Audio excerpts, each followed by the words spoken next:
Hello दोस्तों, आप सभी का स्वागत है इस वीडियो में। तो इस वीडियो में हम एक सिंपल सा प्रॉब्लम फिक्स करने वाले हैं। प्रॉब्लम क्या है, हमारा यूएसबी प्रिंटर जो है वो डिटेक्ट ही नहीं हो रहा हमारे विंडोज 10 पीसी या फिर लैपटॉप में। और किसी भी मॉडल को, किसी भी प्रिंटर के मैन्युफैक्चर को, जैसे कि एचपी हो गया, एप्सन हो गया, कैनन हो गया, सैमसंग हो गया, ब्रदर हो गया, किसी भी प्रिंटर को ये प्रॉब्लम आ सकता है किसी भी मॉडल के। और उसको किस तरह से हम सॉल्व करने वाले हैं, किस तरह से इसे सिंपली सॉल्व कर सकते हैं इस प्रॉब्लम को, यही हम इस वीडियो में देखने वाले हैं। और इसके मैं मल्टीपल तरीके बताऊंगा। तो वो तरीके क्या है, प्रिंट स्पूलर पहला तरीका है। दूसरा तरीका है, अगर आपका प्रिंटर इंस्टॉल ही नहीं होगा तो उसे इंस्टॉल करना कैसे वो बताएंगे। उसके बाद अगर आपका प्रिंटर इंस्टॉल है तो उसके ड्राइवर्स को अपडेट कैसे करना है वो बताएंगे। और लास्ट में हम जाएंगे प्रिंटर के ट्रबल शूट को। अगर ये सारे नहीं आपके वर्क करता तो लास्ट में प्रिंटर ट्रबल शूटर को भी जाके इसको सॉल्व कर सकते। और ये जो वीडियो है ये ज्यादा बड़ा होने वाला है, तो नीचे मैंने टाइमलाइन दे के रखी है। जो कोई भी आपका इनमें सा प्रॉब्लम होगा उसको डायरेक्टली क्लिक करके भी उस चैप्टर को आप जा सकते।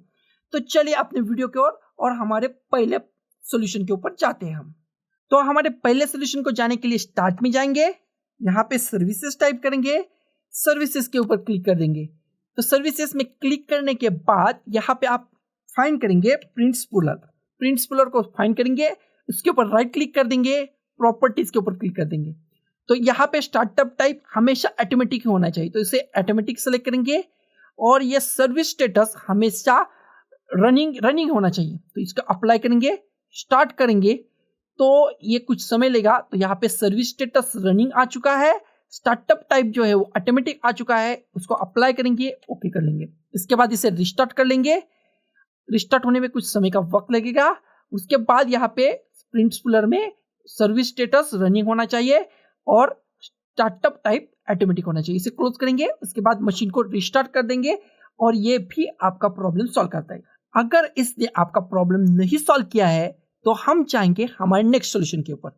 नेक्स्ट सॉल्यूशन क्या है, हम हमारे प्रिंटर को इंस्टॉल करने वाले। अगर प्रिंटर इंस्टॉल नहीं है तो उस प्रिंटर को हम इंस्टॉल करने वाले। तो इस दुनिया में बहुत सारे प्रिंटर्स है, बहुत सारे मॉडल्स नंबर है। तो मैं पहले आपको बताऊंगा किसी भी प्रिंटर के ड्राइवर्स को किस तरह से इंस्टॉल करने हैं। एचपी, इप्सन, कैनन, ब्रदर या फिर कोई भी अन्य प्रिंटर हो, किसी भी कंपनी का प्रिंटर हो, उसे किस तरह से डाउनलोड करते हैं उसके ड्राइवर्स वो बताऊंगा। तो उसके पहले हम चेक करेंगे हमारा पीसी या फिर लैपटॉप 32 बिट का है या फिर 64 बिट का है। उसके लिए क्या करेंगे, हम जाएंगे दिस पीसी में, दिस पीसी के ऊपर राइट क्लिक करेंगे, प्रॉपर्टीज के ऊपर क्लिक करेंगे। तो यहाँ पे प्रॉपर्टीज में हम सिस्टम टाइप देखेंगे। सिस्टम टाइप यहाँ पे अगर 32 बिट है तो वो मशीन 32 बिट ऑपरेटिंग सिस्टम का मशीन होगा। सिस्टम टाइप यहाँ पे अगर 64 बिट है तो वो मशीन 64 बिट ऑपरेटिंग सिस्टम का मशीन होगा। ये मशीन 64 बिट ऑपरेटिंग सिस्टम का है, ये बहुत ही IMPS से चेक करना। उसके बाद इसे क्लोज करेंगे। इसके बाद किसी भी कंपनी के प्रिंटर के ड्राइवर्स, कोई भी प्रिंटर होगा आपका, उसके ड्राइवर्स किस तरह से डाउनलोड करते हैं वो हम देखेंगे। मैं चाहूंगा यहाँ पे गूगल क्रोम में आप किसी भी वेबसाइट में जा सकते हैं। तो अगर आप चाहते हैं एचपी प्रिंटर के ड्राइवर डाउनलोड करना तो एचपी प्रिंटर ड्राइवर डालिए, आपके सर्च में एंटर की प्रेस कीजिए, पहले लिंक आएगी उसे आप ओपन कर लीजिए, वो एचपी की ऑफिशियल वेबसाइट ही होगी। तो यहाँ पे आपको आइडेंटिफाई योर प्रिंटर में आपके प्रिंटर का नाम या फिर मॉडल नंबर डालना पड़ेगा। जैसे एचपी लेजरजेट 1010 हो गया या फिर ऑफिस जेट हो गया या कोई भी होगा, उसका नाम डालिए। तो मैं यहाँ पे 46 या फिर मॉडल नंबर डालिए, मैं यहाँ पे उसका मॉडल नंबर डाल देता हूँ। जैसे मॉडल नंबर डालेंगे आप, आपके प्रिंटर की लिस्ट आएगी, उसमें अंदर आपका प्रिंटर जो कोई भी होगा उसको क्लिक कर दीजिए। तो मैं इस प्रिंटर को क्लिक कर लेता हूँ, तो ये डायरेक्ट आपके प्रिंटर के ड्राइवर्स के लिंक के ऊपर चला जाएगा। तो यहाँ पे अगर आपके ऑपरेटिंग सिस्टम इसने बराबर सेलेक्ट नहीं की हुई तो यहाँ से इसे सेलेक्ट कर लीजिए, नीचे आएंगे और इसे यहाँ से डाउनलोड कर लीजिए। एचपी के लिए कौन सा भी प्रिंटर होगा, इप्सन के लिए वही है, इप्सन प्रिंटर ड्राइवर डाउनलोड कीजिए, एंटर की प्रेस कीजिए, पहले लिंक को ही ओपन कर लीजिए, सपोर्ट नाम होगा उसका, उसको ओपन कर लीजिए। उसके बाद यहाँ पे ये लिंक ओपन हो जाएगी कुछ क्षणों में। तो यहाँ पे ड्राइवर की लिंक ओपन होने के बाद नीचे आएंगे इप्सन में, यहाँ पे प्रोडक्ट नाम होगा वही करना है आपका, जो के भी इप्सन का प्रिंटर का नाम होगा वो डालिए। जैसे कि L1300 तो L13300 डालिए। तो जैसे आप डालेंगे तो आपके प्रिंटर की जो कोई भी लिस्ट होगी वो आ जाएगी। आपका मॉडल नंबर डालने के बाद प्रिंटर का यहाँ पे इप्सन आ चुका है, तो इसके ऊपर क्लिक करने के बाद ये भी ड्राइवर को चला जाएगा। इसमें भी सेम वही करना है। ये जैसे ओपन हो जाएगा, ये अभी ये रन हो रहा है। उसके बाद आपको यहाँ पे जो कोई भी ऑपरेटिंग सिस्टम होगी वो सेलेक्ट करनी पड़ेगी। यहाँ पे 64 बिट होगी तो 64, 32 बिट होगी तो 32 बिट। उसके बाद यहाँ पे देखिए, यहाँ पे गो का बटन आएगा तो गो के ऊपर क्लिक करना है और यहाँ पे आपके ड्राइवर्स आएंगे लास्ट में। देखिए ये प्लस बटन के ऊपर क्लिक कीजिए और उसके बाद स्कैनर के ड्राइवर्स या फिर प्रिंटर के ड्राइवर्स यहाँ से डाउनलोड कर सकते हैं।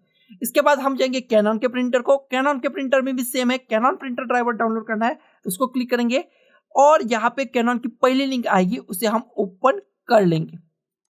तो यहाँ पे मैं एग्जांपल के तौर पे मेरे पास एक कैनन का प्रिंटर है, उसको मैं इंस्टॉल करके आपको बताऊंगा। एग्जांपल के तौर पे आप किसी भी प्रिंटर को, कौन से भी मॉडल का, किसी भी कंपनी का प्रिंटर होगा तो आप उसी प्रकार से ड्राइवर्स को डाउनलोड करते जो मैं दिखाऊंगा उसी प्रकार से उसे इंस्टॉल कर सकते हैं आपके विंडोज 10 में।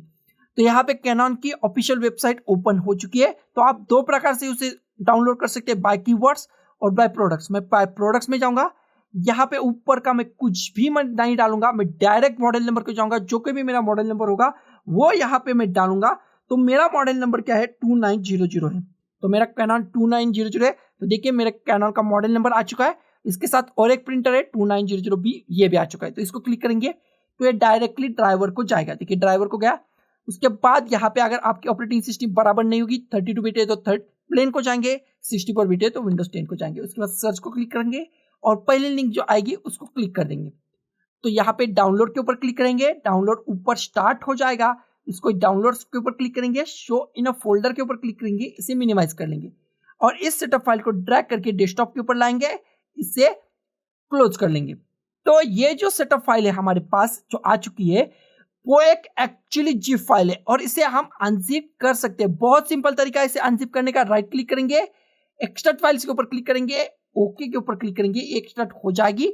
हमारे पास एक फोल्डर बन चुका है, डबल क्लिक करेंगे और यहाँ के फोल्डर के अंदर आपको .inf फाइल ढूंढनी होती है। जैसे आप एडोब प्रिंटर को जाएंगे तब इस फोल्डर के अंदर सिर्फ आपको .inf फाइल ही दिखेंगी, तो इसकी चिंता मत कीजिए .inf फाइल आप कैसे ढूंढेंगे। तो उसके लिए हम इसे क्लोज कर लेंगे, कुछ ज्यादा बड़ी बात नहीं है। उसके बाद हम हमारे प्रिंटर को इंस्टॉल करने वाले हैं, बहुत सिंपल है। स्टार्ट में जाएंगे, प्रिंटर्स एंड स्कैनर्स टाइप करेंगे, प्रिंटर्स एंड स्कैनर्स के ऊपर क्लिक करेंगे। यहाँ पे एडोब प्रिंटर और स्कैनर होगा तो एडोब प्रिंटर और स्कैनर के ऊपर क्लिक करेंगे। इसके बाद एक नया ऑप्शन यहाँ पे पॉपअप हो जाएगा, उसको कुछ वक्त का समय लगेगा। तो यहाँ पे नया ऑप्शन है the printer that I want isn't listed, इसके ऊपर क्लिक करेंगे, इसे क्लोज कर लेंगे। यहाँ पे एडोब प्रिंटर होगा, एडोब प्रिंटर में बहुत सारे ऑप्शन होंगे, जाएंगे लास्ट ऑप्शन को, एड अ लोकल प्रिंटर और network printer with manual settings, इसे सेलेक्ट करेंगे, नेक्स्ट को जाएंगे। यहाँ पे एग्जिस्टिंग पोर्ट होगा तो यही आईएमपी पार्ट है, तो यहाँ पे क्लिक करेंगे और कौन सा भी यूएसबी पोर्ट होगा उसे सेलेक्ट करेंगे, यूएसबी 001, 002, 003, 004, कौन सा भी यूएसबी पोर्ट होगा उसे सेलेक्ट करेंगे, नेक्स्ट के ऊपर क्लिक करेंगे। हार्ड डिस्क को जाएंगे, ब्राउज को जाएंगे, डेस्कटॉप में जाएंगे, डेस्कटॉप में एक ही फोल्डर होगा उसके ऊपर डबल क्लिक करेंगे। तो यहाँ पे जितने चाहे फोल्डर होंगे उनके अंदर .inf फाइल होंगी, एक फाइल की तरह दिखाई देंगी। कभी कभी 3-4 फाइल भी होती है और उसी के अंदर सेम ड्राइवर होते हैं, कोई भी फाइल को आप क्लिक कर सकते हैं। तो मैं यहाँ x64 को जाऊंगा, ड्राइवर में जाऊंगा, यहाँ पे देखिए एक ही फाइल है, इसी तरह की फाइल आपको दिखाई देंगे, आपको उनमें से एक फाइल को चूज कर लीजिए, ओपन करेंगे, ओके कर लेंगे। यहाँ पे कैनन LBP2900 आ चुका है, उससे सेलेक्ट करेंगे, नेक्स्ट के ऊपर क्लिक करेंगे। यहाँ पे प्रिंटर का नाम आएगा, आप चाहे तो प्रिंटर का नाम बदल सकते हैं। यहाँ पे नेक्स्ट के ऊपर क्लिक करेंगे, यह प्रिंटर अब इंस्टॉल होने लगेगा। तो यहाँ पे प्रिंटर इंस्टॉल हो चुका है। अगर आप शेयर करना चाहते हो नेटवर्क में तो नीचे का ऑप्शन, नहीं तो ऊपर का option do not share this printer, next के ऊपर क्लिक करेंगे। डिफॉल्ट प्रिंटर सेट करना चाहते हो तो इसे चेक करेंगे, प्रिंटर टेस्ट पेज निकालना चाहते हो तो इसे चेक करेंगे या फिर फिनिश के ऊपर क्लिक कर देंगे। इसके बाद आपका प्रिंटर प्रॉपर्ली इंस्टॉल है या नहीं वो चेक करने के लिए स्टार्ट में जाइए, प्रिंटर्स एंड स्कैनर्स में जाइए और प्रिंटर्स एंड स्कैनर्स में यहाँ पे अगर प्रिंटर दिखाई दे रहा है तो वो वर्क कर रहा है, आप प्रिंट देख के भी देख सकते हैं। उसके बाद इसके बाद भी आपका प्रिंटर अगर वर्क नहीं कर रहा तो मेरे पास और एक ऑप्शन है, वो है अपडेट प्रिंटर के ड्राइवर। तो अभी तो हमारे पास लेटेस्ट ड्राइवर्स है, तो मेरा तो प्रिंटर वर्क कर रहा है, लेकिन आपका वर्क ही नहीं कर रहा होगा अब इंस्टॉल करने के बाद, तो मैं उससे बताऊंगा कैसे इंस्टॉल करना है। उसके लिए स्टार्ट में जाएंगे या फिर राइट क्लिक करेंगे, स्टार्ट के ऊपर राइट क्लिक करेंगे। उसके बाद डिवाइस मैनेजर को जाएंगे, डिवाइस मैनेजर को मैं सेंटर में लाता हूं, तो यहाँ पे प्रिंट होगा, तो प्रिंट को एक्सपांड कर लेंगे। यहाँ पे आपका जो कोई भी प्रॉब्लमेटिक प्रिंटर है उसे सेलेक्ट करेंगे, राइट क्लिक करेंगे, इसके ऊपर प्रॉपर्टीज के ऊपर नहीं, अपडेट ड्राइवर्स के ऊपर जाना है, अपडेट ड्राइवर के ऊपर जाना है। यहाँ पे लास्ट ऑप्शन को जाना है, browse my computer for driver. यहाँ पे लेट मी पिकअप फ्रॉम उसको क्लिक करना है। यहाँ पे बहुत सारे ऑप्शंस होंगे, हमारे पास ड्राइवर्स है, हार्ड में जाना है, ब्राउज में जाना है, डेस्कटॉप में जाना है। यहाँ पे आपका न्यूली क्रिएटेड फोल्डर होगा या फिर एक्सट्रैक्टेड फोल्डर होगा, उसके ऊपर डबल क्लिक करना है। यहाँ पे ढूंढना है .inf फाइल, उसी तरह से जैसे हमने इंस्टॉल के वक्त किया था, उसको डबल क्लिक करेंगे। मैं ड्राइवर में जाऊंगा, यहाँ पे फाइल है, डबल क्लिक करेंगे, ओके करेंगे, इसको सेलेक्ट करेंगे, नेक्स्ट के ऊपर जाएंगे, इंस्टॉल होने देंगे, क्लोज करेंगे। इसके बाद मशीन को रिस्टार्ट कर देंगे, आपका प्रॉब्लम सॉल्व हो जाएगा। अगर यह भी तरीका नहीं वर्क करता तो हमारा लास्ट और 4th नंबर का तरीका है ट्रबल शूटर। तो क्या करेंगे, स्टार्ट में जाएंगे, ट्रबल शूट टाइप करेंगे, ट्रबल शूट सेटिंग्स टाइप करेंगे, ट्रबल शूट सेटिंग्स के ऊपर जाएंगे, यहाँ पे एडिशनल ट्रबल शूटर्स में जाएंगे, तो यहाँ पे प्रिंटर में जाएंगे, रन द ट्रबल शूटर के ऊपर क्लिक करेंगे। तो इसे मैं मिनिमाइज कर लेता हूँ, तो ये चेक करेगा कुछ प्रॉब्लम है या नहीं, और उसके बाद नेक्स्ट ऑप्शन आएगा, हमारा प्रिंटर को हमें सेलेक्ट करना पड़ेगा। तो आपका जो किसी प्रिंटर को प्रॉब्लम है उसे सिलेक्ट कीजिए, नेक्स्ट को जाएंगे, तो कोई भी प्रॉब्लम होगा तो वो दिखाई देगा। उसके बाद अप्लाई फिक्स के ऊपर क्लिक करेंगे, जैसे अप्लाई फिक्स के ऊपर क्लिक करेंगे वो प्रॉब्लम सॉल्व हो जाएगा। उसके बाद आप अपनी मशीन को रिस्टार्ट कर दीजिए और आपका प्रिंटर प्रॉपरली आपके विंडोज 10 पीसी या फिर लैपटॉप में चलेगा ही। तो दोस्तों, इस लॉन्ग वीडियो को अंत तक देखने के लिए आप सभी का धन्यवाद। इस वीडियो को लाइक कीजिए, शेयर कीजिए, कमेंट कीजिए और इस चैनल को सब्सक्राइब करना कतई मत भूलिए। तो मिलते हैं हमारे अगले वीडियो में, तब तक के लिए बाय।